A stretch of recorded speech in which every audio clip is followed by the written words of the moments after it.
I need your help. All right. I smoked last night. Smoke what? Weed. That thing you sell. Hey, girl, I don't sell shit. You better get off my phone talking that mess. How do you pass a drug test? You smoke. Yes. Alfred, I am allowed to smoke. But weed is for people who aren't going anywhere, though. It's like for losers. Listen, I'm calling you because I need your help. Yeah, but I'm petty, right? I'm Tom Petty. And now that it's over, I'll never be sober. I couldn't believe, and now I'm so high. And now I'm so high. And what is happening, everybody? We are back. Welcome to another episode, Unfiltered Bachelor. I am your Unfiltered Bachelor, Blake Money, Blake Weather. Joined, as always, with my official co-host for these TV breakdown episodes for Atlanta and for Lil Dicky. In this case, Atlanta. It's your favorite, maybe not. It's your neighbor, or maybe not. It's your guy on the fly, or maybe not. It's Jeff. What's up, Jeff? Hey, how's it going? Chilling. How you? Same shit, different color. How about you, man? I'm doing good, bro. You know, just staying safe in quarantine. Know what I mean? Really? So what you're saying is you're not running up to the Capitol with a bunch of other idiots with no masks on? With no mask on? Yeah, no, for sure not doing that. You know, for sure making sure I just, you know, when I go out, I'm being normal and not doing that. In other news, welcome to trying to survive that weird thing. Whatever Darwinism means to you. In other news, we are breaking down episode 6 of Atlanta, entitled. Or why do I even say entitled? It's not even entitled. It's just called. It's called fucking Value. Value, my friends. And you better value. And better value. I really like this episode. Even Good though episode. even though we don't see a lot of Gambino in there, or Donald Glover, whatever, Earn, whoever the fuck you want to call him. Even though we don't see a lot of him, I really enjoy this episode. Well, you know, it's like if you follow us when we're doing our Dave ones, we tend to enjoy the episodes where you get to really flesh out some characters other than just the title character. Right. And this one is like that, and this one's meant to flesh out Van. And she's an awesome character, and I think they did a really great job. And unlike Dave, it's not like trying to like take the Dave episode with Gaeta. You know, it's not trying to flesh out literally all of what happened with Gaeta, who Gaeta is, all that. No, it's just a day in the life of Van. Right, and just like what she has to go through on a daily basis. You know. And I think the cool thing is it is around like it's almost like, I don't want to say the Dave show copied this kind of format, but it seems very similar where around episode 5, 6, you start to do other characters, not just the main character. You know what I mean? Like around episode 5 is when we do... I wonder if that's an FX or an FXX suggestion, you know? But I don't know any other... I don't follow a lot of any other show. Well, I guess I do. Like Sons of Anarchy, right? Like American Horror Story, but I don't think any of these are like that exactly. No.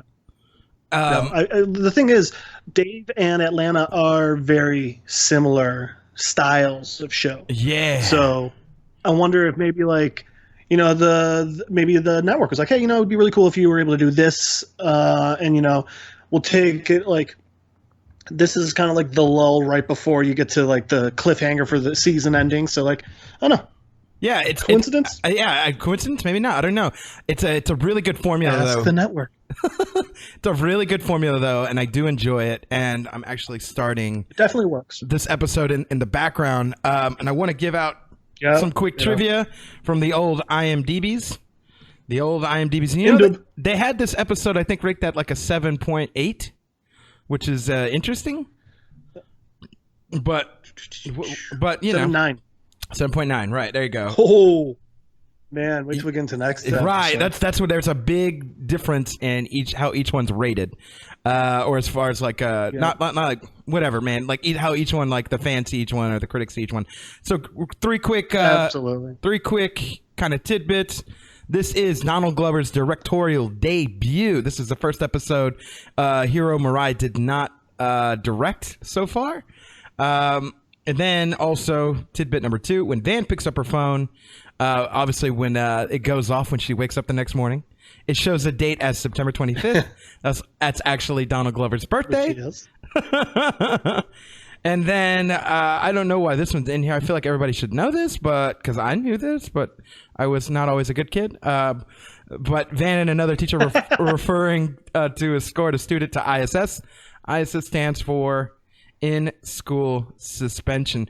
For this episode, like the last few, now that we've kind of established in a little bit more of a, I don't even say form. I don't want to be at that formal, but we are doing kind of our three top takeaways before we even hop into anything in this episode. I'd say it's more just our rhythm. Yeah, that cadence, this new cadence. And so since I went first on those, hey, we got this one here. Jeff, throw me your three top things that stick out to you in this episode, man. All right, so the three top things that stick out. And the first one, and I know this one's just so superficial and just such an odd one, but every time I watch this episode, it really throws me because for a second, I think Jane, Van's friend from the beginning, has a piercing in the side of her cheek. You know how you can get those ones? Right. And it's literally, she doesn't. She just has such a severe dimple. Her dimple dimples so much, it honestly looks like it's an empty piercing hole. And it just throws me every time because every time I watch this episode, I have to be like, whoa, she got a piercing. No, you thought this last time too. So that's one, and I know it's a silly one. But her dimple got a dimple. That's what it is. Yeah, right? She's got both dimples, but just on one side. Right. So they compound. Two, what I thought of is, my second takeaway was like, dude, Van, you got a drug test the next day. Because the thing is, like, I got a lot of friends who are in education. You don't just, like, forget when you're drug. Like, even if you don't know the exact date, it's coming up, like, this week or that week. So when she just completely spaces on that, it's like, come on, Van, you're smarter than that shit. And three, and this was actually a big one, even though it was a really small part of the episode, Ern stepped up today. Mm-hmm. Yeah. Those are my three main takeaways from it. Interesting. What was it? Wait, what was number two again? Because it kind of blended in between the two. Two was just how stupid the drug Van test is smoking the day before her fucking drug test, man. Okay. Yes. Like, even if you don't know that it's tomorrow, like, I know she was like, I know I got one coming up. She could have at least looked at her goddamn phone. Mm-hmm. Yeah. I mean, she should have remembered. The character of Van is almost too responsible to, like, forget about something like that. Whatever, though. Yeah, that's she the big does. part of it, you know? That would be the biggest plot hole that I'd have with this, right? Like, this episode it's like, that's not what Van does. Like, and even it kind of goes against her character, yeah. Even when she calls Alfred, and Alfred's like, I thought weed was bad, when he's making fun of her. Oh, dude. It's like, I thought weed was for losers. Funny this episode, man. Al had what I think is the funniest line of the episode, and it was a goddamn text message. So, yeah. What was that? What do you mean? At the end, when he's like, hey, how'd it go? And at the end, he texts her, he goes, how'd it go? And Van goes, fine, how much for an eighth? And he just texts back, I don't sell. Change my name in your phone. Girl, you sloppy ass. That's right. Yeah. Fucking, and even when she's on the phone, with them, she's like, I smoked weed, the stuff you sell. He's like, girl, you better get off my phone. You better get off my line with that shit. Yeah, I don't know who you're talking to. Oh god, dude. Okay, I got some takeaways. I think you might have got more interaction from Al than Ern in this one. Yes, you actually did. It was less. The story was not about Ern at all. Like, Ern was the, like the little kid, like when the little kid come home and he tells his parents, hey, I'm going to be in a play. And they're like, oh my God, no way. This is so great. Skylar, this is so great. What are you going to be? And he's tree number one. He's the tree. Yeah, he's tree. Exactly. I like how your mind went exactly there. He's tree number one, it's bro. Always the tree. Dude, yours is worse than mine. I was like, he's the tree. You're like, no. He's one of the trees. He's tree number one. There's 6 trees. They need 6 trees. They need him just to stand there. I wonder if... So here's what I wonder with it. Actually, no, let's get year 3 first because I'm interrupting. Yeah, so let's get year 3. Was the friend, the Van's friend, I forget her name, but was... something with Jane. Jane. Yeah, okay. So Jayne. was she A? It's either A or B. Was she referred to it at one point?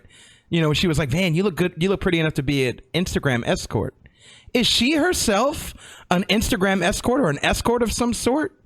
I didn't think about this until last night when I watched this for like the 100th time, and I was like, what the fuck did she do, right? And there's a lot of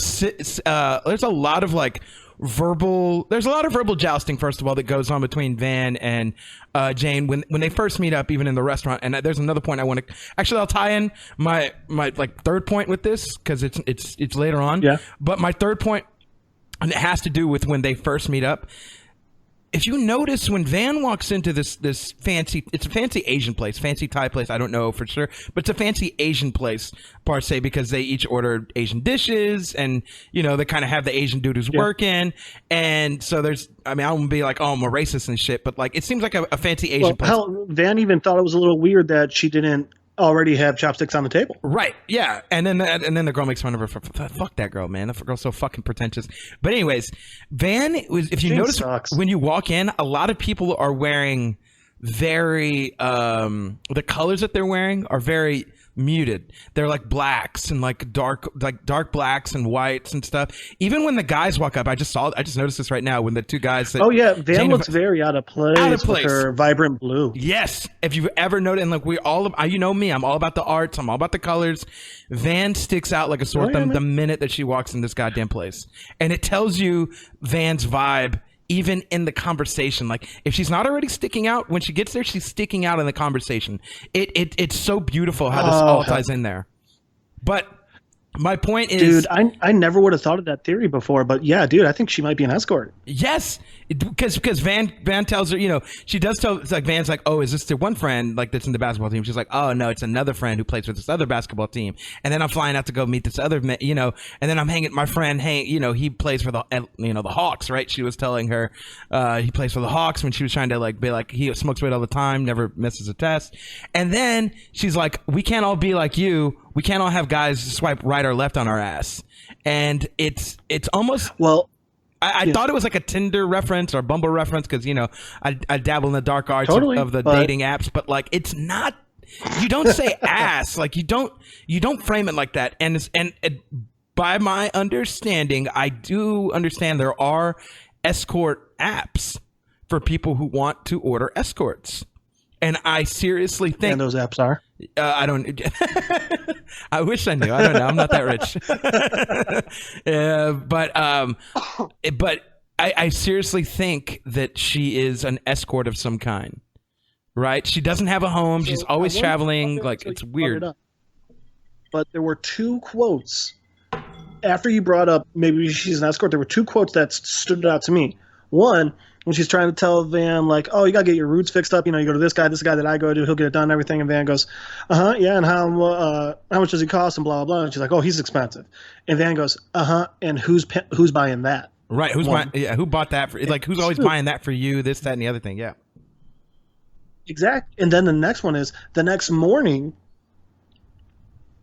when Van's talking with Ern's like, oh, how was Jane? She's like, oh, you know, she's Jane. And Ern's like, oh, yeah. And she's like, yeah, she's off to New York. And then she's going to London. And Ern goes, oh, yeah? Who with? Right. Even he knows. And they share that look. And you know what? That's that funny thing, too, where here's the thing.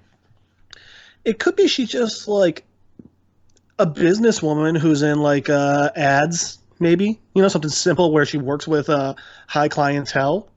Mm-hmm. Maybe she's an advertiser for like Nike or like an agent for Nike or something, you know? Mm-hmm. But she could also be this escort. And I think, dude, Gambino's the exact type to leave it ambiguous to make you wonder like that. Yes. That's like a real good catch, man. Open-ended. Thank you so much, man. Like, I kind of pride myself because I've seen this episode so many fucking times, much like you have, and it never fucking dawned on me, like, because I was like, maybe she travels for work, maybe she's like a designer or whatever, but like they just emphasize a point every fucking time that like she travels and like, you know, like she's always with some other guy, and none of them are her boyfriend, and they're just all quote unquote friends. You know what I mean? Like basketball players and shit. So interesting. Bro, it's really interesting. I think you got that. I think you figured that out. So that was like 1 and 3, right? Yeah. What was your 2? My number 2 is, check this out. What was the message? I know there's a message behind this. What was the message with the goddamn kid wearing white face who's black? No fucking clue. I don't know the message, but I was looking at it a little bit deeper. Bro, could a white kid doing blackface get away with it and being in school suspension? I don't think so. I think they would have expelled that motherfucker. They would have wiped it from his face. They would have expelled first offense expelled. Yeah, it would have made it a big fucking deal. It would have been all over the fucking news. Bro, I'm so surprised they didn't wipe the little kid, the black kid's face that had the white face on it. They just left it. They didn't touch his face. They just put him in school suspension, bro. Like, and maybe this is a message. Maybe this is a topic that it's supposed to bring up. Could a white kid get away with doing blackface in fucking school, bro? Could the opposite? And he shouldn't. No, and this shouldn't happen either, right? Like fucking this. I think these are the beautiful topics that this fucking show brings up, man. Like outside of here's the thing. Outside of the whole relationship shit that Ern and Van have, which is a large part of why I love this series and a large part of why, oh my god, at the series review, I want to break down the relationship over season 1 because it has a lot to do with Unfiltered Bachelor, and the life I talk about and shit like that. But a large part of this too is also while we're doing this, while we're on the fucking topic, is the dynamic and the underlining of social commentary. And this is a big fucking thing. Like maybe this is a conversation that it's supposed to drive. A black kid's doing whiteface. Could a white kid do blackface? The answer we all know. Well, and remember, one of the things that we saw on the IMDb, not on the series trivia, not the episode trivia, a big part of what Glover's trying to do here is show white people parts of black culture that they wouldn't otherwise see. Right. So I wonder if it has something to do with that. And I honestly just don't know. Yeah, I don't know either. I don't know. Like, I have a lot of questions about it. I don't know why they left him in school. I don't know why he wasn't expelled. I don't know why they didn't wipe the fucking makeup from his face. I don't like, and it's so, right? But it's so creepy too. That last shot where like he's in school suspension. You know and what the other thing I noticed was? What's that? Dude, oh yeah, that fucking creepy ass smile. Yes. The other thing I noticed was there were no white kids in his class. So I wonder if that's a part of it. Well, yeah, I think that's. I was thinking about this too. More and more, I think about this. Atlanta has a huge, a black population, man, just off bat. Oh God, yeah. And I think I didn't hit me until this, and also I thought it hit me right then, and I don't know why it didn't hit me before. And we've talked about it on the jail episode, but like bro, there was nothing but black people in the jail. There was nothing but black people in the school classroom. I think it tells a lot of like the community of exactly what Donald Glover wants to highlight. It's the black community, right? But also it is the city that he lives in as well. It's not just like, oh my God, just black people. Like that's not normal. Yeah, it actually might be. There might be a classroom full of black kids. There might be a jail full of black people. I wonder if a part of that's also supposed to show that there's different Atlantas. Mm-hmm. Like my friends that live in Atlanta don't live in this Atlanta. Right. I mean, like this Atlanta exists, and my friends, they're not living there. Right. It's just, I think it's a big part of it is like, even when you think you know a town, you don't necessarily. Just because you live in the same place, you don't live in the same place, Right, and I think that's a very big thing that they're trying to get across the entire series. Mm-hmm. And I think an awesome thing too is it is to accentuate your point. It even highlighted by the principal, right? She's like, "Girl, we don't have the money to we're underfunded. Like these kids are. This is just these kids are. It's like nowhere. You know what I mean? Like this right. is. It's like not a good environment." Like, and they know it. They're aware of like what the fuck the trenches that they're in, if that makes any sense. Absolutely. And unfortunately, that's a very literal view on the state of education in America. If you're not in one of the better areas, if you're in an area that's focusing on, so like I grew up in a very affluent neighborhood in the suburbs of Chicago. So houses cost a lot. Taxes cost a lot because the money went straight to the school, Right. Well, if you're in a place that it's not the best area, they're not charging the most in taxes, and then there's not as much money to go towards the school, and that's just a fact. Right. I also wonder, and you mentioned with the principal pointing out, like, we don't send that shit. A part that I wondered from that was, so when I was working in restaurants, when I was still in the actual restaurants, what would happen a lot was, say a cook or a server or a bartender or someone would say they'd fail a drug test. Okay. There was still a way out of it. There was still a way to keep from getting fired. Say that you're addicted. Because then the company has to offer to let you go to rehab instead of just being fired. And I wondered if that would have been an option for Van. Mm-hmm. Yeah, I mean, everyone knows no one's addicted to pot, but if you say you are, and then you go through the rehab process, I wonder if she could have kept her job. You're addicted to weed, man. Dude, weed is not a drug. Let me know when you suck some dick for coke, Are you man. thinking of that scene in Half-Baked as well? Boo this man. Tag of all people. Oh, man. But yeah, it's Also, you're telling me that big ass out into the bathroom with her? She didn't have nail clippers or something to open up that fucking condom? right. No, okay, so that's another thing too. She's so inexperienced with this whole thing. She has no idea, like, you know what I'm saying? Like, it's the inexperience of Van, and it's very blatant. Like, this is not her. And maybe that's part of this episode. No. This is not her. Absolutely, but I also love how it's pot. The funniest part to me is it's pot. Who gives a shit? It's weed. She's not high at school. Who gives a fuck, you know? Maybe and maybe that is another thing I didn't think about until you just brought it up.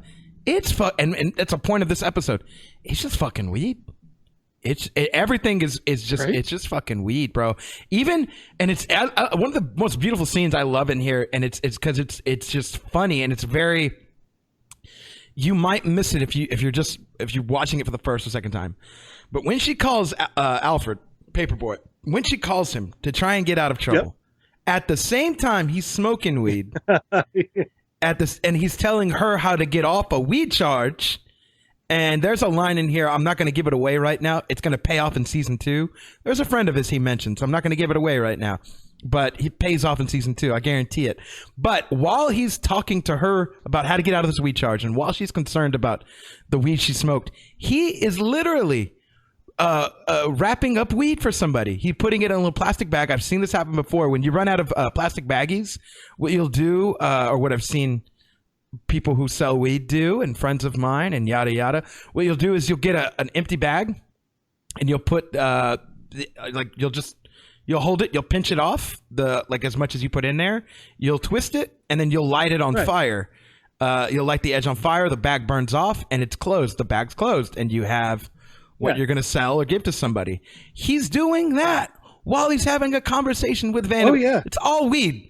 It is all weed, and I really love that. 100%. I really love what she said. So the thing that I love about that scene is something different, but also just so real to me, is when she calls, and he's just lying there and he's smoking and he's he's wrapping it in the bag and everything.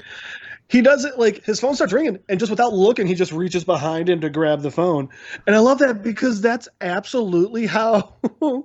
At least not like if I was still working, it'd be different. But nowadays, when someone's like calling or whatever, I'm just like throwing my hand around. I'm not like getting up to look for my phone at all. But that's exactly how it is. You know, it's such a small part of the episode, but it's 100% how like a lazy Saturday is. And even no, you're not getting up to look for the phone. You will reach around for 20 minutes to find it. Facts on facts, dude. You don't give a fuck. You're just like, you don't even look at it. You're just like, whatever. Who's it? But here's the thing. If you notice in this scene, and it's a split second miss. When he calls, though, there is a name saved, and it's a very short name, and I can only assume it's Van. But you don't see the huge number display on the screen. It's a very small name. Right. So he already has her number saved. And it's so funny when he answers, he's like, hello.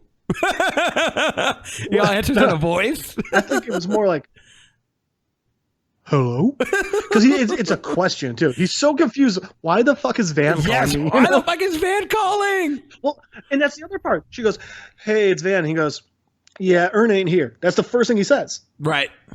And she's like, Like, I he know. just assumes the only reason she could be calling him is she's looking for Ern. So and Loki. I love that, by the way, on that call. Uh-huh. When Van goes, listen, you need to help me because both you and me know you're not paying Ern anytime soon. Right. So like that was that's something that, like, as part of the onlooker, as the viewer, you kind of, you're thinking the entire time. But that's the first time anyone on the show said anything about it. And clearly Ern isn't privy to that information either, you know? No. And I love how she calls it out. Listen, you're not going to pay him. I'm the breadwinner, you know. And I love there's a line in here that is the same line that was used by the homeless guy who had the Luke Skywalker, you know, lightsaber. Luke Skywalker. They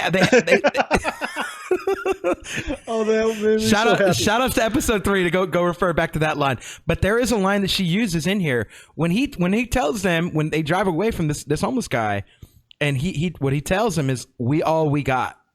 What she tells Alfred in this scene is, we're all we got. And I was just like, bro, there is no accident. There's no accident to the script. There is no accident to the scene. No. There is no accident to the verbiage that occurs in this show, dude. It's so just like, absolutely. There's little throwaways. Like when we talk about Dave, everybody go follow that if you're a Dickie fan. When we're gonna bring it up religiously, probably. But like, there's so many throwaway lines. There's so many throwaway lines like this. Well, speaking of one of my favorite throwaway lines, or collection of them, is just when Ern's with Lottie, you know? When he comes in and Van's like, oh, she didn't sleep all last night. He goes, oh, okay, well, I'll take her. Like, did she eat yet? And Van's like, no. And Ern just goes, okay, just, you know, I'll feed her. And she's like, wait, really? He's like, yeah, go ahead. You can get some more sleep or something. And I was like, that's so sweet of him. And I love just, he and Lottie are playing on the couch, and she's just like, what's she doing? And he's just like, I don't know. And she's like, and she goes, what's she doing? I don't know. And, what's she doing? And I love his facial reaction where he goes, I don't know. And his face is, the facial expression he makes just makes, my first thought was just like, yeah, he's definitely dead. He's been through this before. I love it too, because it shows, I was going to say low key in this episode, it does show the, as much as we think of Ern as maybe a deadbeat dad, the stereotype, whatever, as he's been referred to in the last few episodes, we start to see this whole dad side of him that's actually, he's really cute, and he does have these moments with his daughter, right? He's like, we're gonna need backup. A lot of cuteness going on over here. We've got a baby on the resonance. Yeah, yeah, she's adorable. We're gonna need backup. It was so great. Yeah. Which, by the way, how about then Van going through his phone looking at his fucking pictures? I didn't. How fucked up was that, man? What? When was this? So remember, he's sitting on the couch playing with Lottie, and Van's like, hey, can I get Al's number? And he's like, oh, yeah. He doesn't even second guess. He just like, oh, yeah. And he hands her his phone. And that's how she gets Al's number. But when it shows her, she's looking through his pictures, and it's a picture of him and Al. It's a picture of him. It's a picture of him and Al. And then it's a picture of a girl just, you know, like taking a selfie. And it's like, dude, what the fuck? And I know it comes from her dinner with Jane, because Jane's like, oh, you know, I've been seeing his Snapchat, and, you know, it looks like he's got all these girls and he's running around and da-da-da-da. And it's like, and Van's clearly getting upset. And it's like, Van, the show starts with you going on a date with someone else. Why are you mad that he's seeing other people too, you know? Yeah, she didn't want to be on that date. Like I want to. Oh yeah, back in episode 1, you mean? I do want to round this. Yeah. Right, we're back in episode 1. She does talk. You're right. Like that whole thing. But like, I do want to point out like the fact of on this episode, even when some guy tried to like flirt with her, she was not having it. You know what I mean? She was not. Dude, but that guy was creepy as shit. He was very. He was so over the. Yeah, he was very forceful. Holy shit, dude! What? You know what I just realized? What's that? Your theory. If Jane's an escort, and Jane's friend brings a date for Van, he thinks she's an escort. Van's an escort. Holy fuck! What? Holy fuck! Oh, his behavior. His behavior, while not okay, makes way more sense now. Makes way more. He thinks he's getting pee-pees wet. He thinks he's getting pee-pees wet. Shit. Bro, we just unlock a secret. Holy fuck! I never thought about that. You just pulled the pin, you tossed a grenade, and you just. And now we're looking through the rubble, man. We're finding things we didn't find before. Shit. We're like miners who used to use dynamite. Oh my god. We're miners who used to use dynamite to go mining. It changes everything. Yeah. Or since I'm white, super duper white, when hillbillies use dynamite to go fishing. Yes. Oh man, but yeah, you're oh my god. Yeah, you're absolutely right. Big. Absolutely right. It does make sense, but she's not even having it then. Like, I want to circle back while we're still on the subject of Van and Ern's relationship, and it's so funny that I think Jane is the voice of the audience at that point. Oh, I'm sorry. It's my bad. It's not Jane. It's Jade. Jayde, not any. That's my bad. Okay, Jade. Yeah, I knew it was a J. I totally forgot her name. But Jade, when she talks, she's the voice of the audience. I've always, like I told you in the last episode, like what's his name was the voice of the audience in the last episode. Old Paperboy. Mr. Nutella. Not him yet. But yes, actually, yeah. In the first episode. Oh, Sam? No. In the last episode, Paperboy, when he played Justin Bieber. He was the voice of the audience. Yeah. Because he hated Justin Bieber. He was doing everything the audience wanted. Dude, if you got the chance to play Justin Bieber and then knock him down and then throw him around and shit, I think anybody for 2016 Justin Bieber. I'm not saying now, but 2016 Justin Bieber, anybody would have loved the opportunity to go ahead and fucking do that. In this episode, I think Jade is the voice of the audience when it comes to talking about Van and Ern's relationship. She's like, y'all funny. Remember? She goes, y'all funny. You're everything that you made fun of, right? You are everything you made fun of. Yeah, you're the girls. She said something about like you're the girl that we used to make fun of all the time. Mm-hmm. Yeah. And it really is true, man. And like I said in the first maybe 2 episodes or so, I mean, I know people like this, or like, and back in the day, like I don't really am friends with anybody now, but I remember being back in the day when I was a bit younger and yep, Blake, you heard it here. Blake is friends with nobody now. 0 friends during the quarantine. But it is that's not true. No.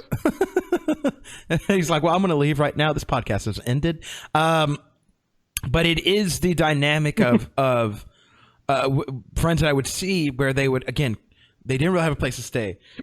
They didn't really have a car. They had a baby mom. They got somebody pregnant when they're kind of in their mid-20s or early 20s. And it was this whole dynamic of like, they were single, but they get mad if their baby mama went out with somebody, or their baby mama would still be hung up on them and still go out, but not really. Like, you know what I mean? They'd always go back to, the quote unquote baby daddy. And it is very much this case, where she's still sort of stuck on Ern, and she's not through with. She defends it. She defends it like and it's just very it's very real, man. Like I growing up with people like this, it's very real, and I don't know if I've seen it on TV in this way, and I very much respect it, but it's also very much at the same time you're like, God damn it, like Van, you're too pretty to be doing this, you're too good to be doing this. And that's what her friend is telling her, and that is the point. Shit. That is the point of this episode. It's called value. We need Van to find her value in this episode.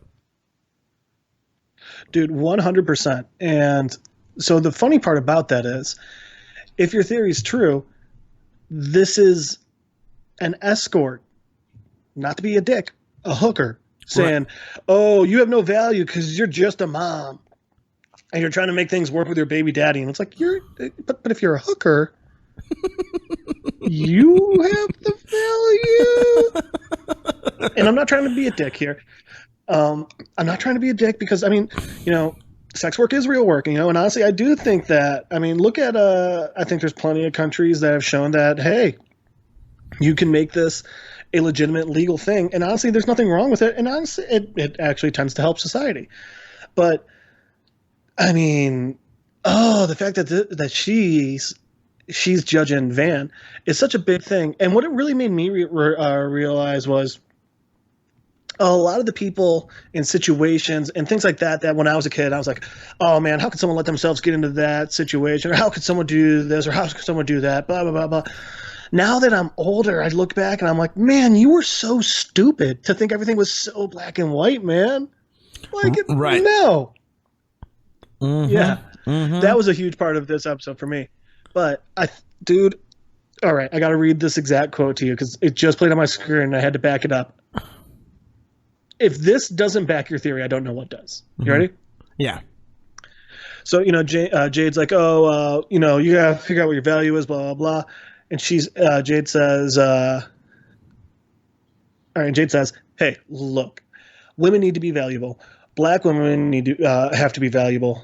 And she says, come on, the NBA players I fuck with me because I provide them a service. Yes. And I'm worth it. Dude, I'm telling you, she's a fucking escort. Yeah, no, you are absolutely right. Holy shit. How did I never notice that before? Bro. Dude. I just for the first time. It's like when someone pulls a really awesome card trick and then just shows you like, oh yeah, no, I just had this in my other hand the entire time. And you're like, how'd you not see that? It's like, what? It was behind my ear the whole time? Dude. Yes, man. Yes, dude. Yeah, there were so many points. Yeah, she escort. She escort. I also just saw the scene with. Nothing wrong with that if that's what she enjoys and that makes her happy. Yeah, I also just saw the scene where Van goes through the phone, and I'm so surprised. I never fucking noticed it, and she does get a little fucking pissed off. She gets a little pissed off. Before rewatching it today, I never noticed it either. Oh, okay. Fair enough. You know what the funny thing is? Mm-hmm. So that girl that's on his phone, everything. I mean, I don't want to be this guy. Like, oh well, you never know. Like, maybe give him the benefit of the doubt. But like, he is Paperboy's manager. Right. That could be a girl trying to get with Paperboy, and Paperboy's not going to be giving out everyone his number. He'll have Earn take care of that. Right. So that could 100% be a girl like sends Earn a picture and it's like, hey, tell Paperboy to call me, blah blah blah. Yes, it absolutely could be that. We do not know.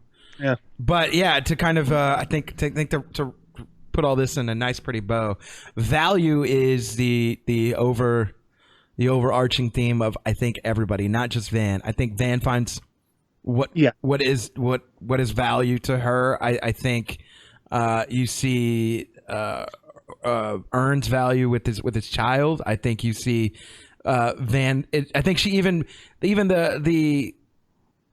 the relationship she has with Paperboy becomes a little bit more valuable, especially when she loses her job, right? Even his communication, like when she's like, you can help me, I know this. All of a sudden, Paperboy's value to her goes up as somebody she doesn't like. You know what I mean? Like there's a lot of little... Very true. A lot of points of like... I think another big part of it... Uh-huh. Yeah. I was going to say, I think another big part of it is the idea that you determine your value, because when you get the beginning of the episode where Jade's just, let's face it, Jade's being a bitch to Van.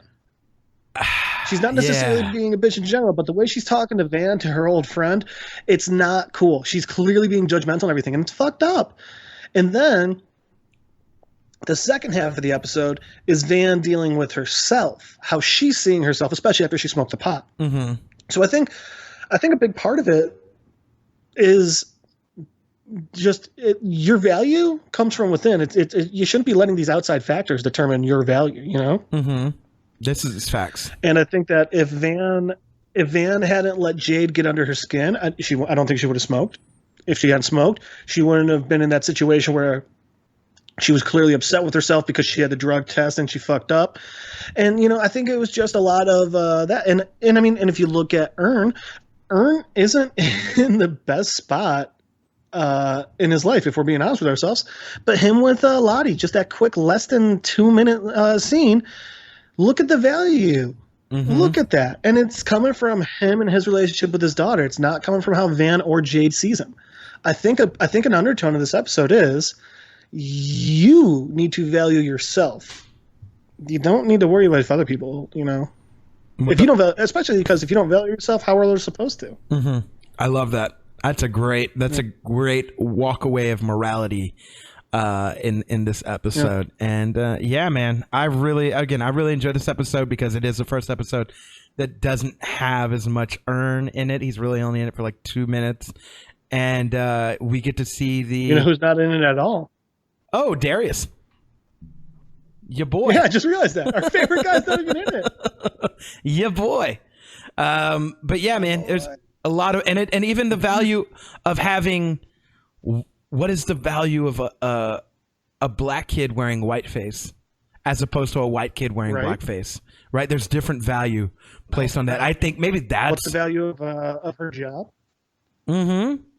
The value of smoking weed, like what's like all these things. It makes you. I'm really glad we talked this out. If she hadn't gotten into her own head about it, and just did the piss test anyway, I was like, whatever, I'll just deal with the consequences when they come. There wouldn't have been any. So what's the value of that? You know? Right. The value of trying to cheat the system. Dang. Whoa, bro. What? All right. I'm going to write him a letter because if Donald is going to make me keep thinking like this, I don't know how much I like it, okay? It's too much. Oh, man. Another one for the books, though. I really think I like this. I love this. I love this episode. And I love, just kind of everywhere that this went and all the small pieces that we've kind of put together just by talking it out. We're having a therapy session over Atlanta, and I love this. It's crazy how more we realize when we just talk about it to each other. And we've both watched it so many times, but it's the bouncing it back and forth that, I mean, that's why you don't have just like a writer. You have like a writer's room, Yes. Facts on top of fucking facts. In this case, my other writer, aka my co-host Jeff, where can people find you if they want to reach out to you and say hi? You can Skype me at Don Cheadle's driveway at littledickie2.com, which I'm just never going to fucking change because it's too funny. Or you can see me in public and stand 6 feet away from me while wearing a mask. I like that. I think that's a great idea. That's a great idea. Dude, I went on a walk today. Austin, if you live in Austin, you have to wear masks now. I don't get, like, even just a fucking bandana. You got to have something covering your schnoz and your mouth. Like, don't go out without something covering those two holes. Not if you're running, not if you're exercising. No, I think you still do. Because, dude, I go on my walk and I still have a bandana on. I mean, I think that's more safe, but what I've been seeing, what I've been reading, not if you're exercising. Because, like, why would you wear a fucking mask? It's hard to breathe anyways. You know what I mean? Like, well, the entire point is it's not so much that, like, you don't breathe something in. It's so that, like, say you've got something going on. You're not putting it out into the world as easily. Right. No, I get the logic behind it, but I don't think, as far as I read, I'll tell you what. We need to. So the funny thing is, doing it with the bandana on gives me a better workout. Yes, yeah. Because it's making me breathe harder. I'm sweating more. I'm getting more out of it. I'll tell you that. I mean, that's why athletes wear those breathing masks pre-Rona, right? Those you know what I'm talking about? Those little breathing respirator masks. You can buy those. Man, I've seen them, and I've always just been like, wow, that's weird. They must be like running through like war-torn Bosnia or something. inside of a Gold's Gym. No, Bosnia. That was a war when I was a kid. I remember that. Was that 91, 92? I remember that. But yeah, man. I think so. Shout outs to everybody. Blake, where do people find you? Yeah, I was gonna say shout outs to everybody who tuned in for this Atlanta Breakdown episode 6. Guys, we really appreciate that. This is fun. We love you. So thanks for giving us an audience to talk to. Mm-hmm. And even if you just downloaded this and never listened to it, and you listened to 2 seconds, we thank you for that too. Shout outs to all of you. 2 seconds with me talking. Huh? What'd you say? Better been 2 seconds with my fucking voice. I hope not. Dear baby Jesus, I hope not.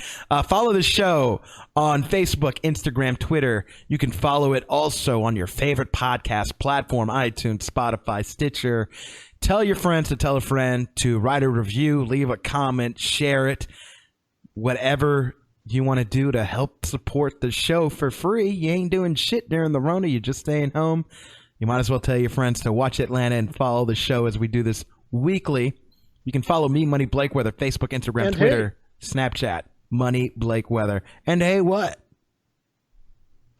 Hey, if you guys listening or watching or whatever If you think of or notice something that we don't, fucking reach out. Let us know. We'd love to hear it. Yes, reach out, write us on any one of the social media platforms, or feel free to email unfilteredbachelor@gmail.com.